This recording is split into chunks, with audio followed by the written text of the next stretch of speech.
Parang Ama Diyos na makapangyarihan sa lahat. Sa pangalang pinakamamahal na Panginoon, sa paunang dalangin, ngayon pong minamahal at ginagalang na pastor, kayo po nagpupuri at nagpapasalamat sa malayang pagkakataon na pinagkaloob mo po sa amin na may kalakasan at pag-iingat makating sa lugar na ito. Maraming salamat, mahal na Panginoon, sa panibagong buhay na pinahirap mo sa amin sa umagang ito at sa bawat bahagi ng banal na gawain na yung pong pinagpalat nilang isan, higit ang pagkilos mo sa aming kalagitnaan sa iyong banal at matamis na presensya ng silbing galak sa aming mga puso't isipan. Kaya't kung paano po pinagpala mga unang bahagi, mahal na Panginoon, pagpalain mo rin pong lubos ang pag-aaral namin ng iyong banal na salita. Tunay na saga ng akin, wala po akong magagawa.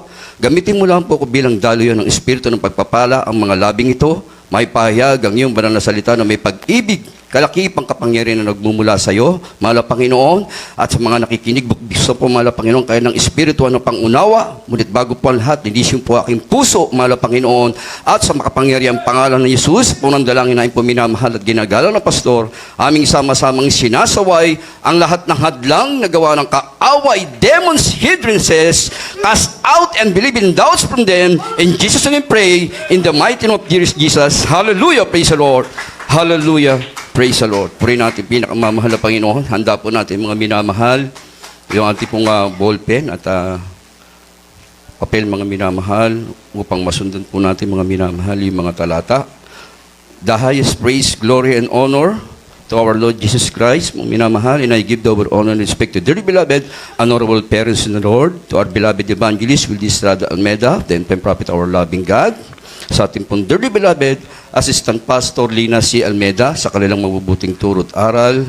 Hindi po natin malilimutan na iniwan po sa ating mga minamahal at sa kanilang mga minamahal na mga anak, beloved children, grandchildren, and children-in-law, the whole Almeda family, sa lahat po ng aking mga kapwa magagawa, sa ating beloved preacher, pastoral worker, sa lahat na ginagamit ng ating pong pinakamamahal na Panginoong Kristo sa kanya pong balalaubasan.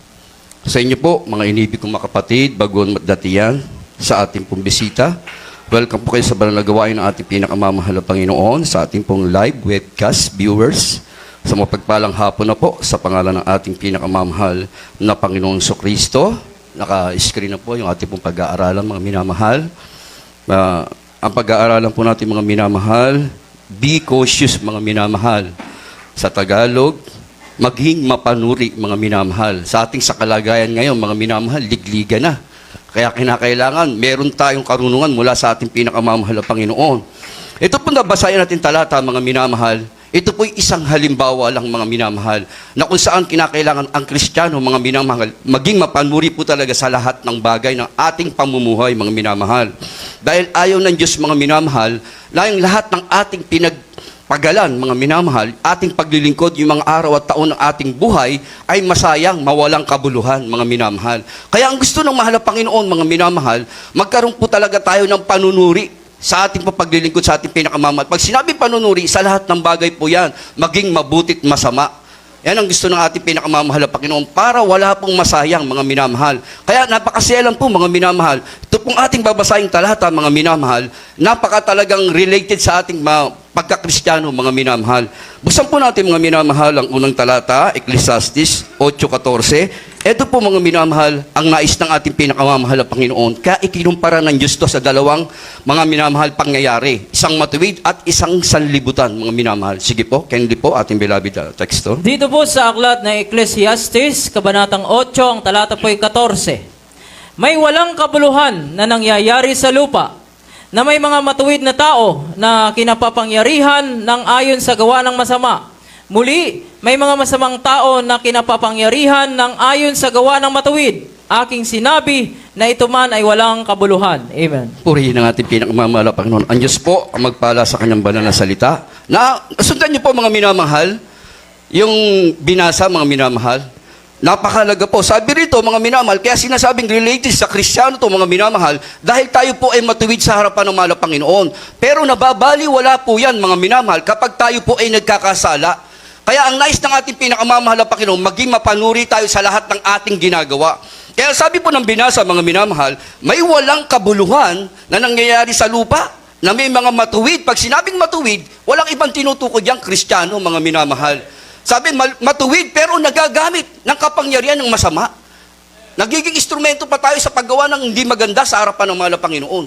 Kaya sabi ng Biblia, na sa lupa na may mga matuwid na tao na kinakapangyarihan ng ayon sa gawa ng masama, muli, may mga masamang tao na kinakapangyarihan na ayon sa gawa ng matuwid, aking sinasabi, ito man din ay walang kabuluhan. Parehas lang.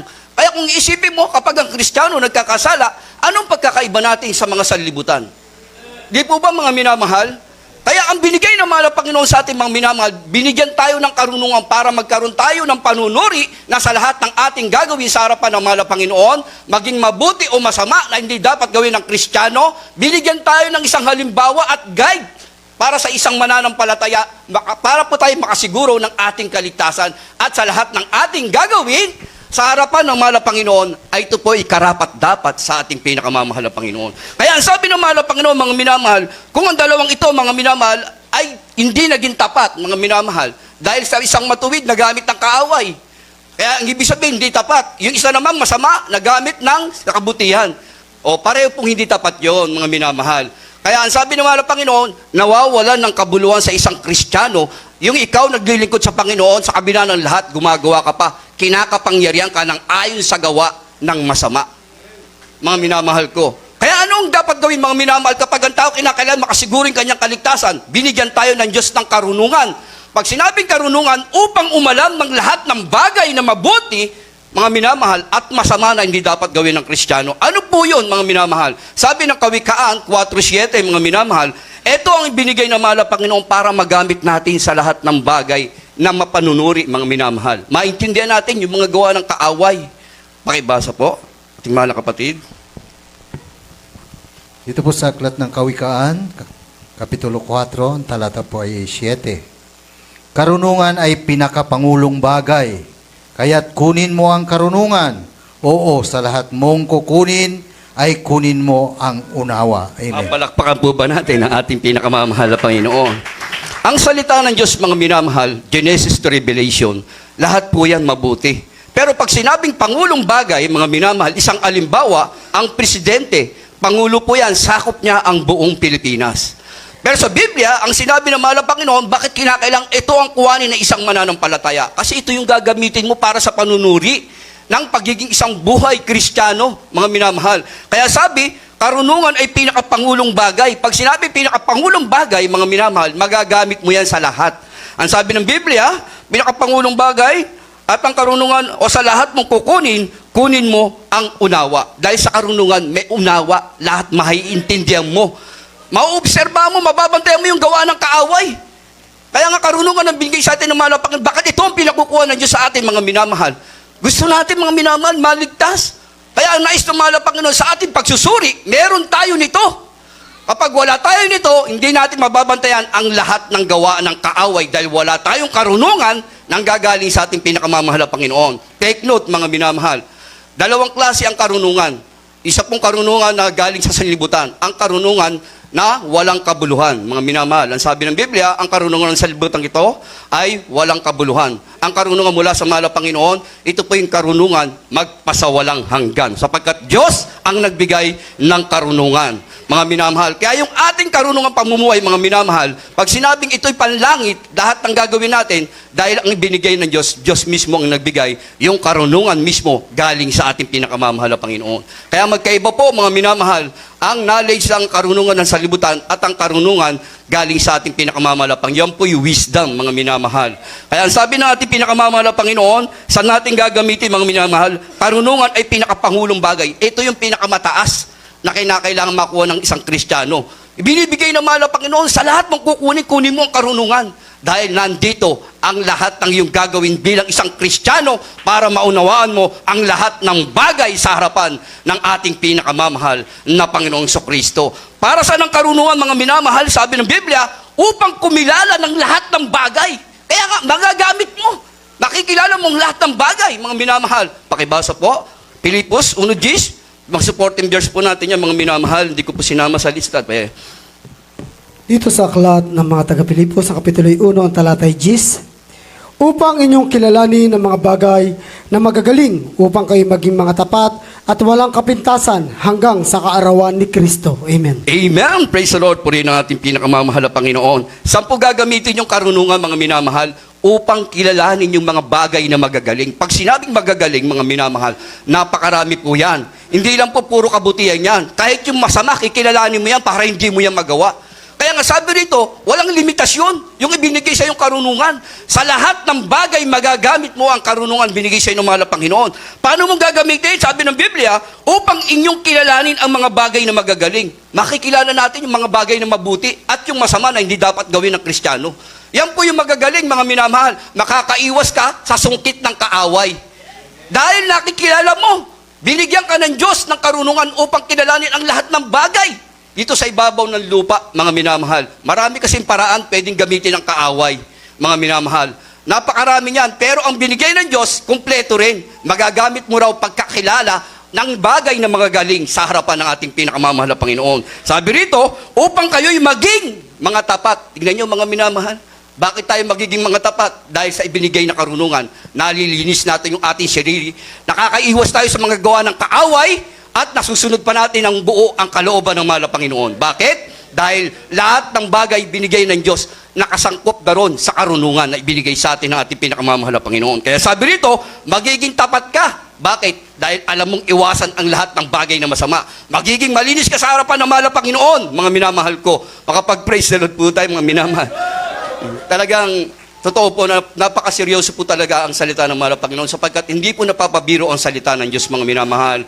At isa pa, ito po yung pagkain ng ating kaluluwa, mga minamahal, para lumakas tayo sa ating pananambahan, mga minamahal, madagdagan yung ating karunungan na nagmumula sa ating pinakamamahal na Panginoon. Ang sabi ng Biblia, magiging tapat ka at walang kapintasan. Bakit? Naiiwasan mo yung mga gawa ng kaaway. Meron kang karunungan para basahin, mga minamahal, yung gawa ng kaaway. At meron kang karunungan para gawin ang lahat ng kalooban ng ating pinakamamahal na Panginoon. Dahil sa lahat ng bagay yung ibinigay sa iyong karunungan, magagamit mo, mga minamahal. Ang sabi ng mahal na Panginoon, magiging wala ang kapintasan hanggang sa pagbabalik ng ating pinakamamahal na Panginoon. Dadatnang ka ng sakdal. How much more, mga minamahal? Mula sa pagkakasala, binasa mo ang Biblia, binigyan ka ng karunungan, unawain ang mga bagay na mabuti at masama, hindi dapat gawin ng isang Kristiyano.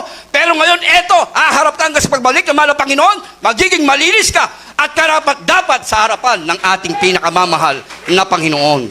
Palakpakan po natin ng malakas ang ating pinakamamahal na Panginoon. Puri ng ating dakilang Diyos, mga minamahal. Kaya napakabuti ng ating pinakamamahal na Panginoon, mga minamahal. Sa umagitan ng karunungan na binigay sa atin, mga minamahal, pag ginagawa mo yung kalooban ng ating pinakamamahal na Panginoon, sabi, diyan ka raw makikilala. Ito yung magpapakilala sa iyo, uy, Kristiyano yan. Kasi yung karunungan sa iyo, isang naglinis ang lahat ng bagay na masama. At yung lahat ng bagay na mabuti na dapat gawin ng Kristiyano, sabi ng Biblia, makikilala ka ngayon. Yung dating mga minamahal, dating ang kalat sa daan, umiinom, at gumagamit ay pinagbabawal gamot, pero ngayon, ang suot mo puti, mga minamahal. At nakikita ngayon, may dala kang Bible. Ang sabi ng Biblia, nakikilala ka na ikaw ay anak ng ating pinakamamahal na Panginoong Jesucristo. Basahin po natin sa aklat po ng Tito 2:7. Dito po sa aklat ng Tito 2, ang talatay 7. Sa lahat ng mga bagay ay magpakilala kang ikaw ay isang uliran sa mabubuting gawa, at sa iyong aral ay ipakilala mo ang walang kamalian, ang kahusayan. Amen. Amen. Palakpakan po natin ating pinakamamahal na Panginoon. Doon sa karunungan na binigay sa ating mga minamahal upang kumilala ng lahat ng bagay, sabi ng Biblia, dito ka raw sa lahat ng bagay ay makikilala kang ikaw ay isang uliran sa mabubuting gawa. How much mga minamahal? Sino tayo, mga minamahal, na isang makasalanan? Subalit nung lumapit tayo sa ating pinakamamahal na Panginoon, yung hindi kayang bayaran ng kayamanan ng salibutan ito, meron tayo ngayon para gamitin natin sa pagiging mapumuhay Kristiyano, yung karunungan para kumilala ng isang bagay. At sabi nito, dito ka makikilala bilang isang tunay na anak ng ating pinakamamahal na Panginoon. Ang sabi, sa lahat ng bagay ay magpapakilala kang ikaw ay isang uliran. Mga minamahal, makikilala ka. Bakit? Sa lahat ng mabubuting gawa. Sabi rito, mabubuting gawa. At sa iyong aral, yung sa iyong natutunan na salita. Mga minamahal, pag sinabing aral, itong mga salita ng ating pinakamamahal na Panginoon. At ipakilala mo ang walang kamalian at kausayan. Mapalakpakan po ba natin ang ating pinakamamahal na Panginoon? Kaya sa umagitan ng karunungan ng salita nito, mga minamahal, sabi, makikilala ka raw. Kahit sa inyo sa bahay nyo, mga minamahal, sasabihin ganon, si brother, binago na ng mahal na Panginoon. Di ba? Dahil nakilala nila na ikaw ay dumadalo na sa banal na gawain ng ating dakilang Diyos. Yan daw yung magpapakilala sa iyo, mga minamahal. Pag tinanggap mo, mga minamahal, sa ating pinakamamahal na Panginoon. Ang sabi ng Biblia, sa lahat ng bagay, makikilala ka. Kasi kung dati, lahat ng bagay, meron ka eh. Pag may inuman doon ka. Pag may sugal doon ka. Eh ngayon, sa lahat ng bagay nito, wala ka na sa sugalan, wala ka na sa inuman, nasa bahay ka na ng Panginoon. Di po ba, mga minamahal? Kaya yung ibinigay sa atin, mga minamahal, doon ka makikilala na ikaw ay isang anak nga ng ating pinakamamahal na Panginoon. Ano po ang sabi ng Biblia, mga minamahal? Sa pamamagitan nito, mga minamahal, nagkaroon tayo ng pag-asa sa kalangitan. Sabi po ng 1 John 3:3, pakibasa po. Dito po sa unang Juan, Kapitulo 3, versikulo 3. At sino mang mayroon ng pag-asang ito, sa kanya ay naglilinis sa kanyang sarili, gaya naman niyang malinis. Amen. Amen. Praise the Lord. Palakpakan po natin ating pinakamamahal na Panginoon. Ang sabi ng ating nabasa, mga minamahal, dahil nakilala kang ikaw isuliran sa lahat ng mabubuting gawa, ang sabi rito, nang walang kamalian sa iyong natutunan. Dahil dito sa natutunan mo, sabi ng 1 John 3:3, nagkaroon tayo ng pag-asa. Ano po yung pag-asa na yan? Yung buhay na walang hanggan. Dahil mga minamahal, meron kang karunungan na iwasan mo lahat ng bagay na masama. Dumating ang mahal na Panginoon. Anytime now, sinasabi natin, beloved evangelist, honorable pastor, mga minamahal, na lagi kayong anytime now maganda, mga minamahal. Dahil hindi man mag-rapture, mga minamahal, kung alimbawa, mga minamahal, pantulot ng Diyos na kuhanin niya yung buhay, mga minamahal, kung hindi ka nakahanda at nasa panahon ka na kung saan nakikihalubilo ka sa mga bagay na sanlibutan, mga minamahal. Kaya sabi ng mahal na Panginoon, meron ka ng pag-asa, pero para manatili ang pag-asa na yan, maging katulad ka na ating mahal na Panginoon. Nililinis mo ang iyong sarili. Pag sinabing nililinis mo ang iyong sarili, kinikilala mo yun lang lahat ng bagay na mabuti at masama na hindi mo dapat gawin sa harapan ng mahal na Panginoon. Nagiging malinis ka sa harapan ng ating dakilang Diyos. Kaya ang sabi, maglilinis sa kanyang sarili. Mga minamahal, kanya-kanya tayong pagtatrabaho ng ating kaligtasan. Work out on your own salvation, mga minamahal. At yung lahat ng gagawin mo, yan din ang ihahatol sa iyo ng Diyos. Pero kung mabuti yan, nililinis mo ang iyong sarili, gaya ka raw ng ating pinakamamahal na Panginoong Kristo na malinis sa harapan ng ating pinakamamahal na Panginoon. Kaya ang sabi natin dakilang Diyos, ang sino mang meron ng pag-asang ito sa Kanya, ay naglilinis sa kanyang sarili, na gaya naman niyang sarili. Sinusutil natin, mga minamahal, sinusuway natin yung ating mga sarili. Sa lahat ng bagay na masama, hindi na natin ginagawa. Yun po yung paglinis sa ating sarili, mga minamahal. Sapagkat yung ibinigay sa ating pagkakataon ng ating pinakamamahal na Panginoon, wala na pong kulang. Nakapaloob na po sa pangulong bagay, sa naangkop sa ibinigay sa atin na karunungan. Meron kang panlaban para unawain ang lahat na bagay na masama at mabuti na dapat gawin ng isang Kristiyano. Kaya sabi, malilinis mo na yung sarili mo. Hindi mo na magagawa yung mga bagay na yan sapagkat meron kang karunungan basahin yung masama na hindi dapat gawin. Mga minamahal. Kaya sabi ng mahal na Panginoon, mga minamahal, para manatili, mga minamahal, yung sinasabing pag-asa na yan, ang sabi natin pinakamamahal na Panginoon, kailangan magtiwala tayo sa ating pinakamamahal na Panginoon ng buong puso, mga minamahal. At huwag tayong mananalig sa ating sariling, mga minamahal, kaunawaan. Hiwalay po sa Diyos yan. Kindly po, pakibasa. 3:5 po ng Kawikaan. Dito sa aklat ng Kawikaan, ng Kapitulo 3, ang talatay 5, tumiwala ka sa Panginoon ng buong puso mo at huwag kang manalig sa iyong sariling kaunawaan. Amen. Amen. Praise the Lord. Yan po, mga minamahal, ang nagpapahiwalay sa mahal na Panginoon. Yung magkaroon tayo ng sarili nating pangunawa. Pag sinabing sarili, hindi po kasama ang Diyos dyan. Hiwalay po yan. Ikaw lang ang may gusto niyan, mga minamahal. Pero ang sabi ng ating nabasa, mga minamahal, maglinis tayo sa ating sarili. Pero pagka nagsarili ka, nagkaroon ka ng sarili mong kaunawaan na hiwalay sa Diyos, yan ang nagpapalayo sa iyo para may pahiwalay ka sa ating pinakamamahal na Panginoon. At para manatili naman ang pag-asa, ano ang gusto ng Diyos, mga minamahal? Tumiwala ka sa Panginoon ng buong puso mo. Pag sinabing tumiwala ka sa Panginoon ng buong puso mo, walang pag-aalinlangan yan. 100% ang kalooban ng Diyos ginagawa mo. Pagkat may tiwala ka sa ating pinakamamahal na Panginoong Kristo, mga minamahal. Kaya ang nais ng ating pinakamamahal na Panginoon, para manatili ang pag-asang yan sa buhay na walang hanggan, mga minamahal, tayo mismo, mga minamahal, huwag tayo magsasarili ng pangunawa na hiwalay sa Panginoon. Kailangan isasanggunin natin lahat sa ating pinakamamahal na Panginoon. Buong puso ang hihingi natin sa ating dakilang Diyos para ang karunungan binigay sa atin ay hindi manakaw ng kaaway. mga minamahal. Ano po ang sabi, mga minamahal? Santiago, may mga tao po talaga na bago niya gawin ng isang bagay na siyang nagpapasakdal sa kanya para maiwasan niya yung kasalanan, inuunawa niya yung salita para hindi siya magkasala. Santiago 1:25, pakibasa po.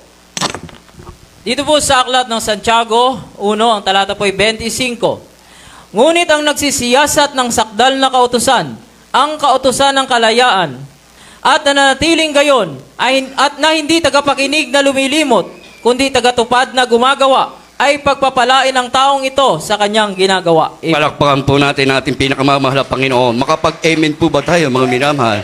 Sa ating po pananambahan, mga minamahal, yung ginagawa nating pagpupuri sa ating pinakamamahal na Panginoon mula umpisa MC hanggang sa closing prayer, mga minamahal, yan po'y pagbibigay ng luwalhati sa ating pinakamamahal na Panginoon. Ngayon, kung nakakarinig tayo ng kabutihan ng Diyos, puntos yan.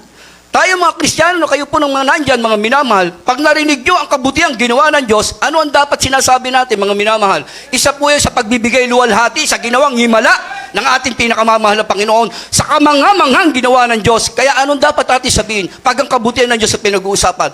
Amen po, di po ba? Anong kasunod ng amen? Palakpakan po natin ang ating pinakamamahal na Panginoon. Para naman hindi isipin, nag-iisa ako rito, mga minamahal.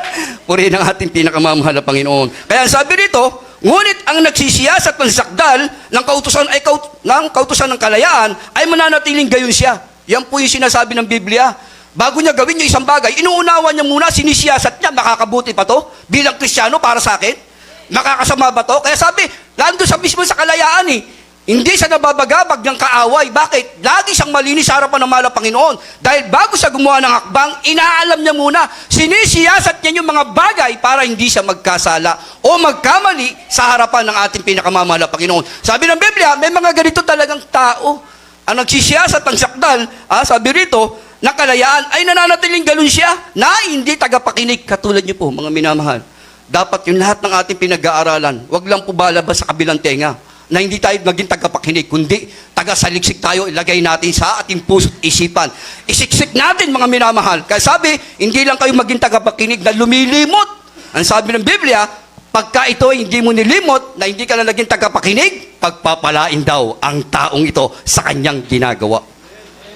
Kaya sabi ng mahal na Panginoon, mga minamahal, kundi tagatupad ka at gumagawa at pagpapalay ng taong ito sa kanyang ginagawa. So, yung mga lahat na narinig na salita ng ating pinakamamahal na Panginoon, pag sinapamuhay mo yan, mga minamahal, matuturing ka ng ating dakilang Diyos na sinasabing, hindi mo lang siya pinakinggan, kundi pinamuhay mo pa, mga minamahal. Hindi mo nilimot, kundi bagkus nilagay mo sa iyong puso't isipan para ang kalooban ng Diyos ay iyong magawa sa harapan ng ating pinakamamahal na Panginoon. Kaya ano sabi ng Biblia, mga minamahal?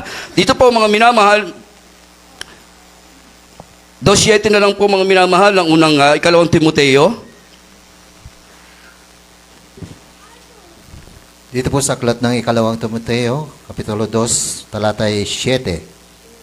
Isipin mo ang sinabi ko, sapagkat bibigyan ka ng Panginoon ng pagkaunawa sa lahat ng mga bagay. Palakpakan po natin ang ating pinakamamahal na Panginoon. Doon po sa binasa natin kanina, mga minama, sa 4:7 ng Kawikaan, binigyan tayo ng karunungan. Sabi ng Biblia, sapagkat sa karunungan, kung yan ang kukuhanin mo, pangulong bagay dahil sa karunungan nakapaloob ang pangunawa. Sabi rito, isipin mo yun, sinasabi ng ating pinakamamahal na Panginoon. Yung lahat ng ating pinag-aaralan, mga minamahal. Isipin mo yung sinasabi ko, sapagkat bibigyan ka ng Panginoon ng pagkaunawa sa lahat ng bagay. Wala pong nasayang ang pag-upo nyo dyan. Walang nasayang yung pagkinig nyo dito sa ating pinakamamahal na Panginoon. Ang sabi ng Biblia, lahat ng bagay na yan, magkakaroon ka ng pangunawa sa lahat ng iyong pagiging pamumuhay bilang isang Kristiyano. Kaya sabi, isipin mo yan. Ibig sabihin, lagay mo sa isip mo, mga minamahal, sapagkat yan ang iyong magiging buhay. Bakit? Isipin mo sinasabi ko, sapagkat bibigyan ka ng Panginoon ng pagkaunawa sa lahat ng mga bagay. Yan po yung magagamit natin bilang isang Kristiyano. Christ-like, mga minamahal. Yung ibinigay sa ating lahat ng bagay para unawain, isipin mo raw yan. Huwag mong aalisin. Huwag mong sa tabi sa iyong pakinig, mga minamahal. Ang sabi ng mahal na Panginoon, magagamit mo yan hanggang sa pagbabalik ng ating pinakamamahal na Panginoong Kristo. Purihin ang ating pinakamamahal na Panginoon. At tayo po, mga minamahal, ay dadako na sa huling talata. Ano po ang sabi ng ating pinakamamahal na Panginoon sa kabila ng lahat ng mga minamahal bilang isang Kristiyano? Dahil ang unang kalaban ng Kristiyano, mga minamahal, yung kanyang sarili. Kaya, Sa ating babasahin talata, pinag-iingat tayo ng ating pinakamamahal na Panginoon. Basahin po natin, huling talata, Dito sa aklat ng Kalawang 1, Kapitulo 1, talatang 8. Dito sa ikalawang sulat ni Juan, ang Kapitulo 1, ang talatay 8. Mag-ingat kayo sa inyong sarili upang huwag ninyong iwala ang mga bagay na aming pinagpagalan, kundi upang tanggapin ninyo ang isang lubos na kagantihan. Amen. Palakpakan po natin ang ating pinakamamahal na Panginoon. So, nami-maintain mo na yung pag-asa, mga minamahal, at nag-iingat ka sa iyong sarili, mga minamahal, nagiging malinis ka sa harapan ng mahal na Panginoon. Mga minamahal, mag-ingat kayo sa inyong sarili upang huwag ninyong iwala ang mga bagay na pinagpagalan. Gusto niyo ba, mga minamahal? Ilang taon, marami pong matured sa ating Christian dito, mga minamahal. Ang sabi ng Biblia, mababaliwala ang lahat ng mga taon ng araw ng iyong ginugol sa paglilingkod kung ang sarili mo mismo, hindi mo kayang pag-ingatan, mga minamahal. Ang sabi ng ating pinakamamahal, bakit sarili kaagad natin ang sinasabi ng ating pinakamamahal na Panginoon? Dahil maraming bagay sa ating sarili na kailangan suwayin natin para tayo maging karapat-dapat sa harapan ng ating pinakamamahal na Panginoon. Kaya sabi rito, mag-ingat kayo sa iyong sarili upang huwag ninyong iwala ang mga bagay na pinagpagalan. Sa atin, mga minamahal, sa pagluod at panalangin ng ating beloved parents in the Lord, mga minamahal, kaya tayo narito, inabot tayo ng kanilang panalangin at pagpapagal, mga minamahal. Kaya sabi, mawawala raw ang mga bagay na yan pag hindi ka nag-ingat sa iyong sarili. Mga minamahal, ikaw mismo ang nagwala ng kaligtasan sa iyong sarili. Kaya sabi ng mahal na Panginoon, upang wag daw mawala iyong pinagpagalan, yung mga araw na taon ng iyong buhay, bigyan mong halaga yan. Nalalapit na ang pagbalik ng mahal na Panginoon, mga minamahal. Mag-ingat tayo sa ating sarili. Ang sabi ng Biblia, upang yung mga lahat ng pinagpabal, kundi upang tanggapin ninyo ang isang lubos na kagantihan. Pag dumating ang mahal na Panginoon, karapat dapat kang tumanggap ng pagpapala ng buhay na walang hanggan. Yung lubos na kagantihan na mula sa ating pinakamamahal na Panginoon, sa matatagpuan yan sa piling ng ating pinakamamahal na Panginoong Kristo. Purihin ang ating pinakamamahal na Panginoon. Kaya tayo, mga minamahal, tayo po bilang isang Kristiyano, mga minamahal, kumpleto ang tinuro ng mahal na Panginoon.